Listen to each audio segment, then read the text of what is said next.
好，跟住落嚟係講第45條 MC 啦。咁啊，條題目就係講緊 M1、S1、V1咧，分別就會係咧一 set 唔同數字嘅 mode 啦、SD 同 variance。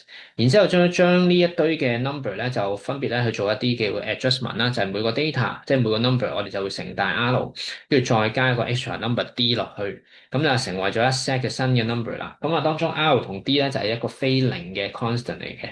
係啦，咁然之後就再叻咗 M2、S2、V2，分別就係新嗰扎 data 嘅 mode 啦、SD 啦同埋 variance。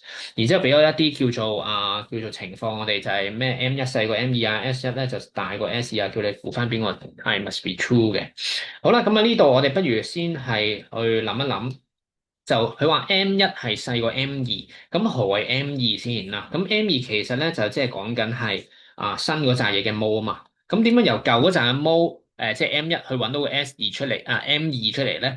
咁其實咧，佢由於做咗每個 number 去倍大 R 倍，再加個 D，咁做呢啲 adjustment 咧，對 3M 嚟講咧係直接去反映翻出嚟嘅。咁所以啦，其實你只要將個舊嘅 mode 啦，即係 M1啦，去乘翻 R 再加翻個 D 咧，咁其實你就可以表達到 M2。咁擺翻落呢個關係度，咁即係 M1就會係細過。就係 R 乘 M1 加 D，係啦，因為呢嚿係 M2 嘛。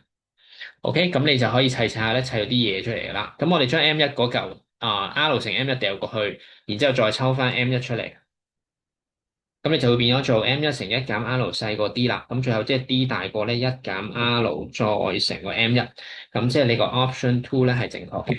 OK，好啦，然之後我哋繼而咧就去研究咩嘢叫做S2啦。咁 S2其實係等於咩咧？就係每個 data 去乘嘅時候咧，就會直接反映乘落去個 SD 度嘅。咁但係加就唔會。但係值得留意嘅地方就係咧，乘嘅時候咧，不論你個 R 咧係正定負，即係你每個 data 係倍大咗定咁多倍，抑或負咁多倍，咁其實咧，我哋只會乘數字嗰個部分落去舊嘅 SD 度，從而計到新嘅 SD。舉例，譬如我話每個 data 去乘二，係啊，倍大2倍，咁你就將個舊 SD 乘二，就會計到個新嘅 SD 出嚟。咁如果係每個 data 乘大負二咁多倍，咁咧你就都係將舊嘅 SD 乘二乘2倍啫，個負就唔影響嘅。OK，點都係成正，從而計到新嘅 SD 出嚟。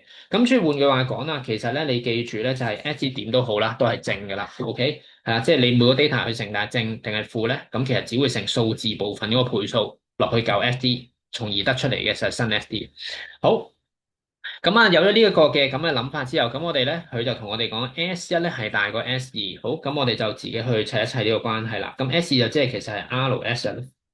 咁由於SD 咧就一定係正數嚟，咁所以呢個可以約咗佢。咁最終你就會計到係一大過 R 噶啦。OK，咁即係 R 係細過一。好，咁就會係錯噶啦一。OK，咁一錯咗咧，咁其實你已經知道咧個 option 咧就係 C 噶啦。咁但係三點解啱咧？嗱，呢一度我哋要留意多樣嘢，就係 R 咧佢話細過一啫嘛，細過一咁即係可以係譬如正零點幾，譬如0.9正三唔係正三唔得，正0.3係啦。但係零係唔得嘅。咁但係負嗰方面咧，負可以負幾多咧？可唔可以負二負3咧？咁其實你諗清楚係唔得嘅。係啦，咁點解咧？舉例，如果 R 係負二，正如啱啱想所講就係，如果 R 係負二，即係每個 data 每個 number 乘大咗負2倍，OK，咁你個 SD 係有啲咩情況咧？就係你會將舊嘅 SD 都係就咁乘正二啫，然之後就從而計翻個新嘅 SD。咁所以如果係呢個情況嘅話，你個 SD 咪大過 S1咯，咁咪違反咗佢呢個嘅要求咯，要 S1大過 S2咯。嗱，講多次，就係如果你 R 係負2倍。你乘落去每個 number 度，咁你對 SD 嘅影響就係你會將舊 SD 都係乘正二咁多倍，而得出新嘅 SD。咁你就變咗做新嘅 SD 就係舊 SD 2倍，你就違反咗呢個佢要舊 SD 大過新 SD 嘅呢個要求。咁所以原來 R 我哋從而得知，你都唔可以負得太多啊，係啦，因為你負得太多嘅話咧，你乘落舊 SD 嘅話咧，你只會乘數字部分正嗰個部分，係啦，咁你就會得出新 SD，就會違反呢件事。咁所以啦，原來個 R 我哋從而有得出，佢有個範圍夾住嘅，就係要-1細過 R 細過1，即係簡單嚟講，而當然啦，R 係同時係唔可以係零嚟嘅。